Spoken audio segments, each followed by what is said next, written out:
వడ్డాను కాసుల పేరు. ఏంటక్క మళ్ళీ బంగారం మొత్తం బయటికి తీస్తావా? అయినా ఇంట్లో ఇంత తులాల బంగారం ఉంటే నీకు దొంగల భయం వేయట్లేదా? భయం ఉన్నా ఏం చేస్తాం రా, బంగారం అంటేనే ఇన్వెస్ట్మెంట్, కొనడం లాకర్ లో పెట్టుకోవడమే కదా. అక్క 2026 లో కూడా ఫిజికల్ గోల్డ్ లో ఎవరు దాచుకుంటారు చెప్పు?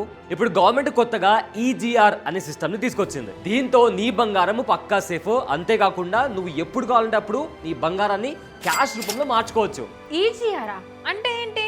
ఏం లేదు, ఈజీఆర్ అంటే electronic gold receipt. Physical gold ని డిజిటల్ రిసిప్ట్ గా మార్చి డీమ్యాట్ అకౌంట్ లో ఉంచుకోవడం. నీ బంగారము సెబీ రిజిస్టర్డ్ వాలెట్ లో సేఫ్ గా ఉంటుంది. నువ్వు నీ డీమ్యాట్ అకౌంట్ నుంచి ఎలాగైతే షేర్స్ ని కొంటావో అమ్ముతుంటావో సేమ్ అలానే బంగారాన్ని కూడా ట్రేడ్ చేయొచ్చు. అంతేకాదక్క, నువ్వు ఎప్పుడు కావాలనుకుంటే అప్పుడు ఈ డిజిటల్ రిసిప్ట్ ని ఇచ్చి దాన్ని ఫిజికల్ గోల్డ్ గా మార్చుకునే అవకాశం కూడా ఉంటుంది. అంటే ఇప్పుడు నేను డిజిటల్ గోల్డ్ కొంటే నిజమైన బంగారం రాదా? వస్తుందక్క. నువ్వు ఎలాగైతే స్టాక్ మార్కెట్ లో షేర్స్ ని కొంటావో అలానే ఈజీఆర్ ని కూడా కొనొచ్చు. 1 గ్రామ్ 10 గ్రామ్ అలా నీకు ఎంత కావాలంటే అంత కొనొచ్చు. ఒకవేళ నీకు ఫిజికల్ గోల్డ్ కావాలి అనుకుంటే ఈ డిజిటల్ రిసిప్ట్ ని సబ్మిట్ చేస్తే గోల్డ్ ని బార్స్ లేదా కాయిన్స్ రూపంలో నీకు తిరిగిస్తారు. ఇదేదో మంచి ఆప్షన్ లా ఉంది. ఎగ్జాక్ట్లీ, ప్యూరిటీ టెన్షన్ ఉండదు అండ్ డిజిటల్ గా సేఫ్ గా కూడా ఉంటుంది. And most importantly gold rate పెరిగినప్పుడు జస్ట్ ఒక క్లిక్ తో దాన్ని అమ్మేయొచ్చు. అంటే ఇంట్లో తెద్దామంటే సేఫ్టీ భయం, లాకర్ లో పెడితే ఖర్చు, సో ఇవి రెండు తగ్గుతాయి అన్నమాట.